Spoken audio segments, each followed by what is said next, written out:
지난 시간에 하나님에 대한 고백을 먼저 했습니다. 그 하나님은 창조자다.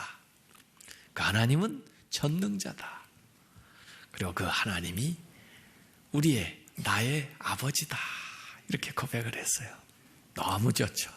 그 창조자가, 그 전능자가 내 아버지라고 하니까 얼마나 좋아요. 그러고 나서 두 번째 넘어가는 고백이 예수님에 대한 건데, 예수님을 그냥 고백하지 않고 하나님과 관계를 시켜요. 그의 유일하신 아들을. 하나님과의 관계예요. 그리고 우리하고 또 관계를 시켜요. 우리의 주 예수 그리스도를 믿습니다. 그래요. 이 크레도 신앙 고백은 원래 나는 믿습니다가 먼저 나오는 거예요. 나는 믿습니다. 창조자 전능자 하나님 아버지.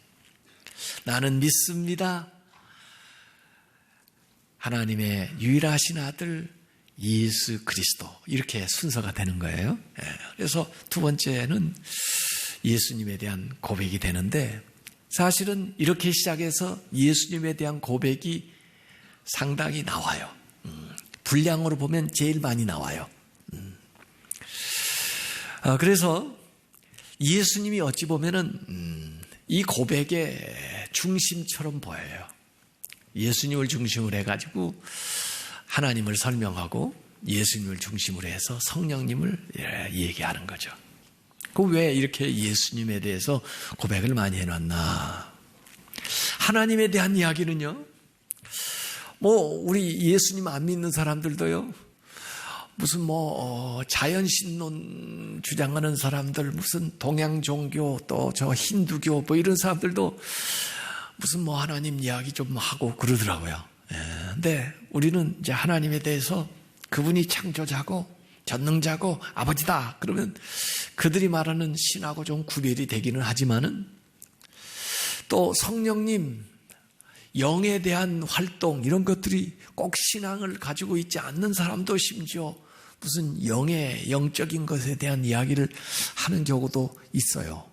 그러니까 그 얘기들을 하면은 분명하게 무엇이 다른지, 우리가 믿는 바가 무엇인지를 더 확실하게 설명해 주려면 예수님에 대한 이야기를 해야 분명해지거든요. 그래서 예수님에 대한 이야기를 하는 겁니다. 그래서 하나님에 대한 이야기를 하고 나서 힌두교나 무슨 동양종교나 이런 거하고 차별이 되고, 예수님 얘기를 딱 하게 되면은 유대교나 이슬람교나 이런 종교들하고 차별화가 되는 거예요.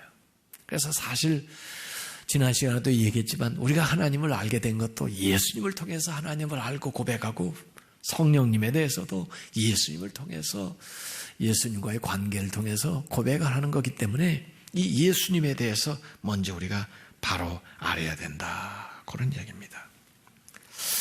그래서 이 사도신경의 중심은 예수님에 대한 고백이라고 볼 수가 있는데, 이 고백은 사실은 복음서에 그대로 나와 있는 거예요. 그러니까 복음서, 사복음서를 요약하고 핵심적인 것을 딱 끌어내면 그게 바로 이 사도신경에서 고백하는 예수님에 대한 내용이에요. 그걸 캐리그마라고 그래요. 캐리그마. 복음의 핵심 캐리그마. 그래서 초대교회 사도들은 설교할 때 이 캐리그마를 분명히 중심으로 해서 설교를 하곤 그랬는데, 이게 복음이죠, 복음. 복음이 다른 게 아니고 예수님에 대한 이야기예요. 그걸 여기 신앙 고백에서 얘기해 놓고 있는 겁니다. 그냥 쉽게 한마디로 한다면은, 예수님만이 그리스도이십니다. 요거예요. 요걸 제대로만 알고 고백하면 그 한마디에 다 들어가 있어요. 예수님만이 그리스도이십니다. 이걸 우리가 고백하는 거예요. 거기에다가 우리가 붙여가지고 그 예수님은 하나님의 유일하신 아들이고요, 그 예수님이요 우리의 구주세요, 주님이세요. 이걸 덧붙이니까 그의 유일하신 아들, 우리 주 예수 그리스도, 이렇게 되는 겁니다. 핵심은 예수는 그리스도다, 이거예요. 예수님의 제자들을 데리고 교육을 시키고 또 여러 가지 실습도 보여주시고 설교하시고 그러다가 가이사랴 빌립보에 갔었어요. 가이사랴 빌립보에 가면 판신전이라고 그 당시에 그 농경신을 섬기는 그 신전이 있고, 그 다음에 로마가 다스리는 시대니까 로마 황제를 신격화해가지고 황제 숭배하는 그런 것들을 멋있게 신전을 만들어 놓고 사람들이 모이고 뭐 그런 장소죠. 거기 가가지고 예수님이 제자들에게 물어보는 거예요. 사람들이 나를 누구라 하더냐? 그랬더니 여러 가지로 답변을 해요. 별로 예수님이 찾으시는 답변이 없었던 것 같아요. 그래서 그러면 너희는 나를 누구라 하느냐? 그랬더니 베드로가 주는 그리스도시요 살아계신 하나님의 아들이십니다. 고백했어요. 이게 마태복음 16장 16절에 나오는 거예요. 이 이야기를 들으시고 예수님이 아주 기뻐하셨어요. 또 칭찬하셨어요. 이건 네가 알아낸 게 아니다. 네. 하나님께서 성령님께서 너로 하여금 이걸 알게 해서 고백하게 한 거다. 아주 최고의 칭찬이죠. 네. 하나님이 주신 답변이다. 그러니까 얼마나 대단한 답변이에요. 그러시면서 네 이름이 베드로라 이제. 그 베드로라는 띠이 반석이라는 건데 그 반석 위에 내가 교회를 세우겠다 그랬어요. 그러니까 교회의 기초는 뭐냐면 교회의 기초가 베드로가 아니라 로마 캐톨릭은 교회 기초가 베드로라고 그러는데 베드로가 아니라 그 고백이에요. 고백. 주는 그리스도시요 살아계신 하나님의 아들입니다 라고 고백하는 거 그게 교회예요. 그렇게 고백하는 사람들이 모인 것이 교회예요. 아무리 건물이 좋아도 그 고백이 없으면 기초가 안 놓여져 있는 건물이나 마찬가지예요.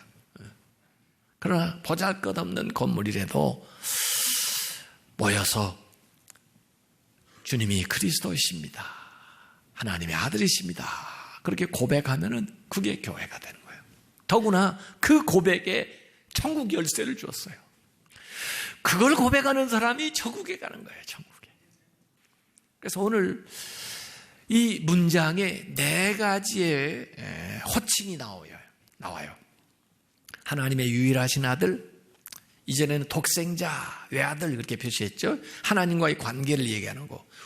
우리 주, 나의 주, 나와의 관계를 얘기하는 거고, 그 다음에 예수는 이름이고 그리스도는 그분의 직무예요. 그분이 행하신 사역의 내용이에요. 그래서 하나님의 유일하신 아들, 우리 주 예수 그리스도를 나는 믿습니다. 이렇게 고백하는 거죠. 그래서 이게 사실은 교리를 담고 있지만 교리적으로 진술하지 않고 이야기 형식으로 나열을 해요. 그래서 앞으로 그 이야기를 이렇게 서술하면서 그려줘요. 순차적으로. 그래서 우리가 외우기도 쉽고 또 이해하기도 쉽게 이렇게 가르쳐주는 거죠. 우선 그 4가지 요소를 한번 생각을 해봐야 돼요. 첫 번째는 하나님의 유일하신 아들이다. 이 요한복음은 마태, 마가, 누가복음하고 좀 달라요. 예수님에 대해서 설명할 때 마태, 마가, 누가는 예수님의 출생을 육신의 그 인간으로 오신 인성을 강조해 가지고 그렇게 묘사를 해놨지만 요한복음은 시작할 때부터 태초부터 계셨던 말씀, 영원 전부터 영원히 계셨던 그분이 육신을 입고 그 말씀이 이 세상에 오셨다. 로고스 기독론이라고 그래요. 말씀이 로고스거든요. 로고스, 말씀이 육신을 입고 우리 가운데 오셨다. 이렇게 시작을 해요.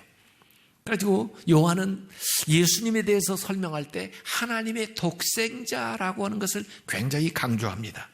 1장 14절에 보면은 말씀이 육신이 되어 우리 가운데 거하심에 우리가 그의 영광을 보니 아버지의 독생자의 영광이요. 그걸 보니까 아버지의 그 독생자라는 게 보여요. 영광이요. 은혜와 진리가 충만하더라.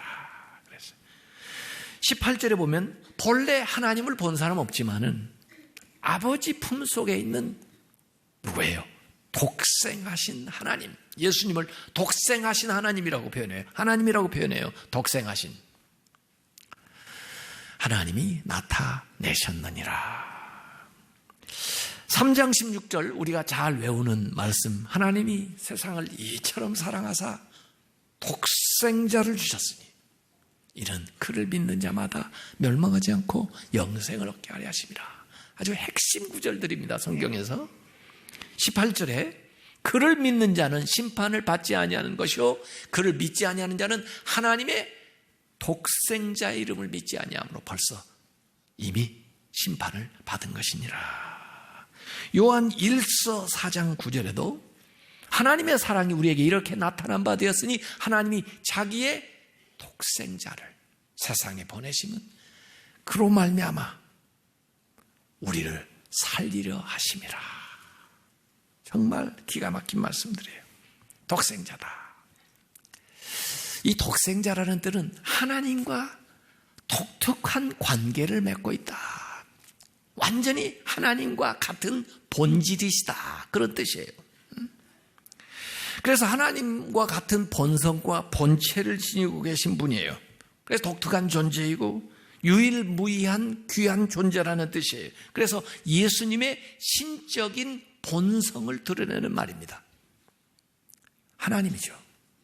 그래서 성부 하나님, 성자 하나님, 본질에서 동일함, 이걸 드러내는 거예요. 그래서 인간하고는 다릅니다. 어떤 사람들은 예수님을 4대 성인에 들어간다 그러면서 인간처럼 취급하는데 그와 달라요. 사람들이 나를 누구라 하느냐 그랬더니 예수의 제자들이 대변을 했었잖아요.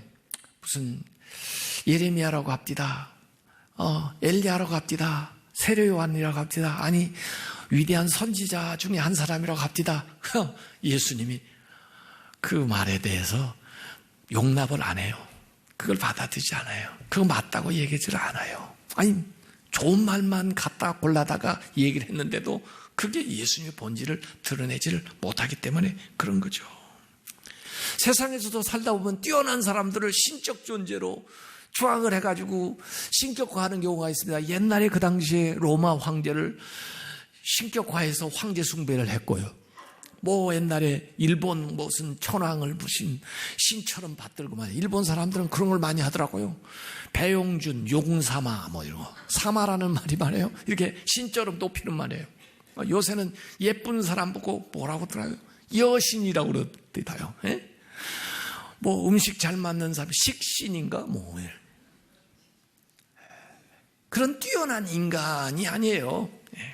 하나님의 본질을 가지고요. 그래서 오늘 읽었던 빌립보서 2장 6절에도 그는 근본 하나님의 본체시나 근본이 하나님의 본체세요. 다만 인간의 모양으로 나타난 거지. 요한복음 10장 30절에 예수님이 직접 말씀하신 거예요. 나와 아버지는 하나이니라 이거예요. 동일 본질이다 그 말입니다.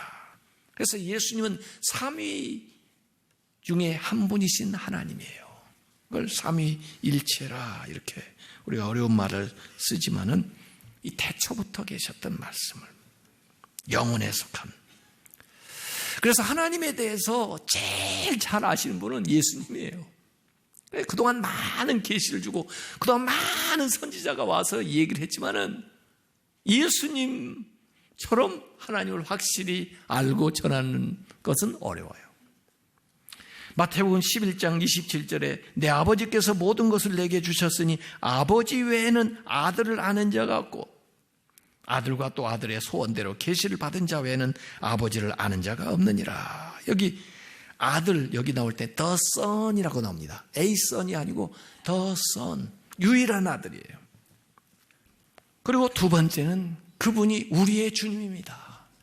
My Lord, 나의 주님이시에요.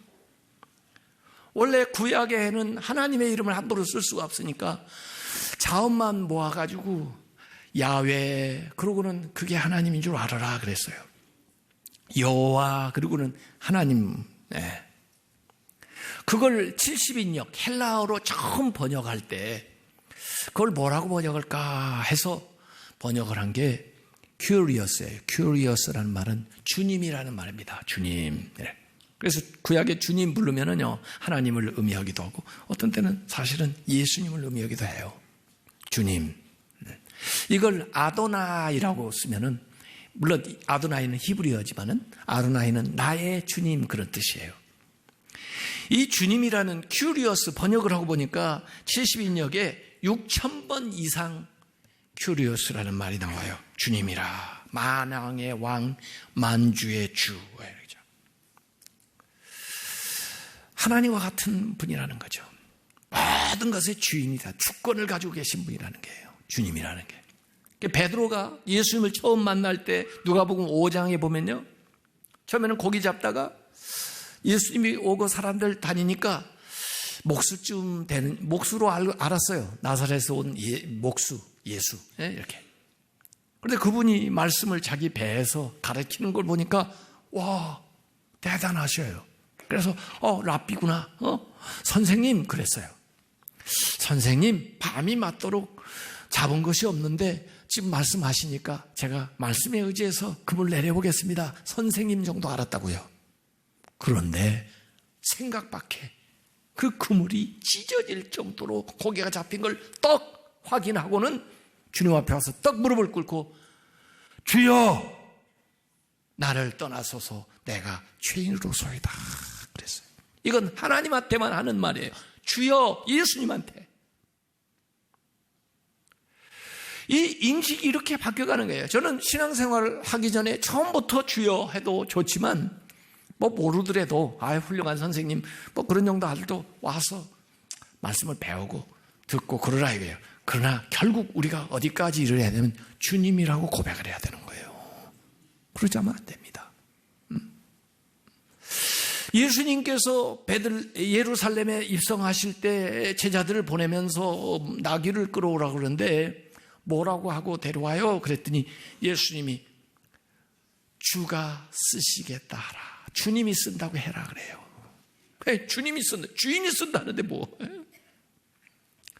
예수님이 부활할 때 다른 제자는 다 있었는데 도마만 빠졌어요.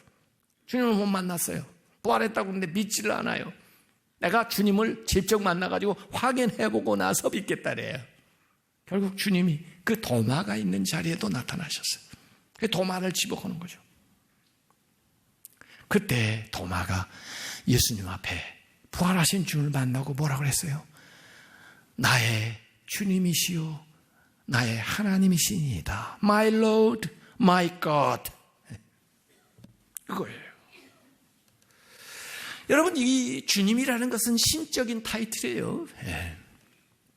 오늘 읽었던 빌립보서에도 보면은 원래는 바울이 예수의 마음, 겸손 이거에 대해서 설명을 하려고 했지만은 그냥 이 얘기 안 할 수가 없는 거예요. 예수님 얘기가 나오다 보니까. 그래서 그리스도께서 예수 그리스도에 대한 기독론, 바울의 기독론을 피력하는 자리가 돼버렸는데 그분의 기원은 하늘이에요. 하늘에서 와가지고 이 낮은, 가장 낮은 곳까지 왔다가 결국은 또 그 하늘로 돌아가세요. 그래서 예수님의 이력의 시작과 끝은 하늘이에요. 다르잖아요, 우리하고. 그러면서 여기 예수님에 대한 이야기를 해놓고 빌립보서 2장 11절에 뭐라고 얘기를 했냐면 모든 입으로 예수 그리스도를 주라, 로드, 시인하여 하나님 아버지께 영광을 돌리게 하였느니라. 우리가 하나님께 영광 돌려야죠. 어떻게 돌려요? 주님 그렇게 부르면 영광이 되는 거예요. 주님 그렇게 하면 영광이 되는 거예요. 한번 해보세요. 주님, 주여. 그렇게 하면 영광이 되는 거예요. 얼마나 좋아요. 하나님의 뜻이 그거예요. 예수를 주로 고백하는 거. 그걸 통해서 하나님이 영광을 받으시는 거예요. 그 당시에는요, 주라고 아무한테 부르는 게 아니에요. 황제한테 주라고 불렀어요. 황제 외에 주라고 부르면요, 잡아가요. 그걸 취소 안 해가지고 예수님의 제자들이, 초대교회 신자들이 로마 정부에서 순교를 당했어요. 처형을 당했어요. 그래도 나는 예수만이 나의 주다. 이렇게 고백하고 살아간 거예요. 고린도전서 8장 6절에 우리에게서 한 하나님 곧 아버지가 계시니 만물이 그에게서 났고 우리도 그를 위하여 있고 또한 한 주님 예수 그리스도께서 계시니 만물이 그로 말미암고 우리도 그로 말미암아 있느니라. 예수는 주님이십니다. 이 모든 피조물들이 다 주님의 것이라는 주님의 주권을 인정하는 거예요.